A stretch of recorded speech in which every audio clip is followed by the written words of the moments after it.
Joshua Ryan, a firefighter. We are going to do our hero interview on him. Okay, so our first question is, how do you handle life-threatening situations? Depends on what it is. We deal with life-threatening medical situations where somebody's heart is stopped beating or is beating not adequate to keep them alive, and we might have to shock them. We deal with life-threatening situations where we have to give medications. Rescues, we do a lot of vehicle extrications. People are trapped in cars, we cut them out. Pretty much anything that is an emergency that someone doesn't call for the police department, we respond to. Do you ever contemplate whether to save someone else or yourself? Those situations are not common at all, to be honest.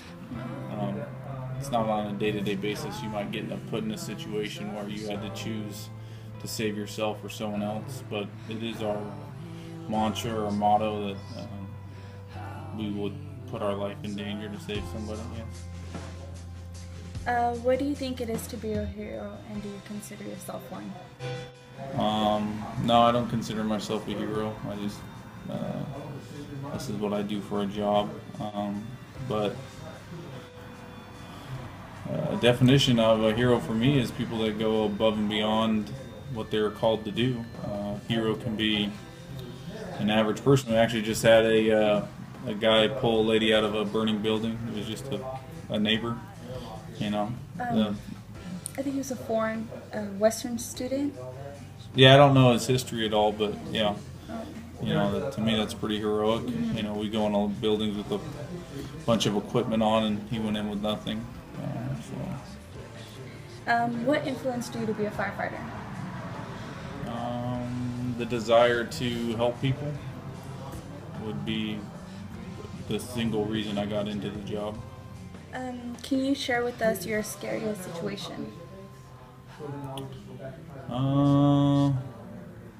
Probably a situation that happened a few weeks ago. Mostly scary after the call, not during. Didn't realize it was a dangerous situation. We had a car fire that was in a driveway, and a bunch of stuff was on fire with it. Trash cans produced a lot of smoke.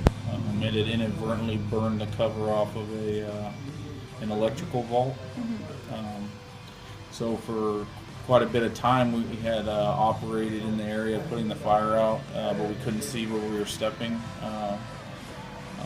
during that time, and we probably came within a couple inches of this vault. Didn't think much of it at the time, but we found out afterwards because some debris got knocked in there and it exploded that it was a live power vault, so could have been bad.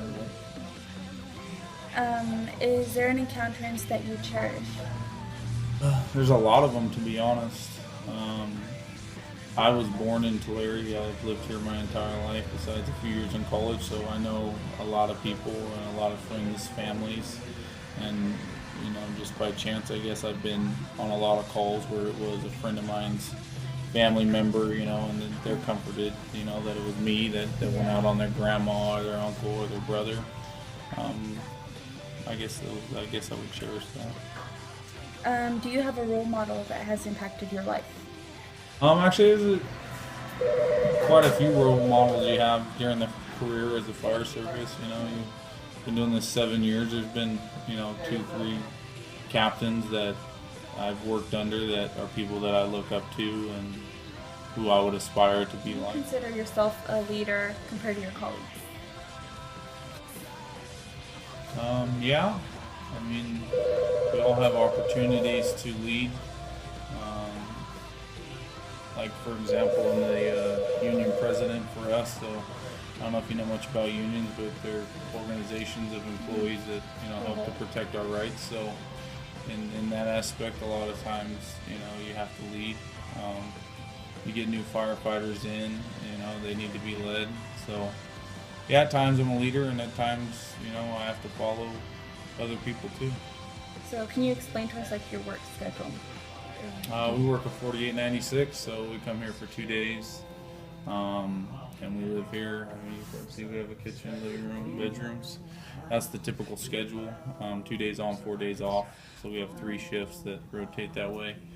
If we're short staffed, we work extra days. I mean, I've worked 7 days, 14 days, just depends. That's our typical schedule. What do you do in the time that there are no emergencies? So for say right now.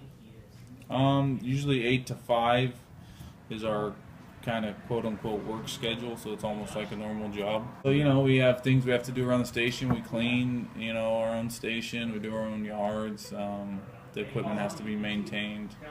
And we do training, you know, and that's stuff we generally do between 8 and 5. And then after 5 is, you know, a lot of times our own time. People watch TV, read, or whatever they're interested in. Okay, well, those are the questions that I have for you. Thank you, Joshua. Okay. For Yeah, no your problem. time. Yeah. A definition of a hero for me is people that go above and beyond what they're called to do.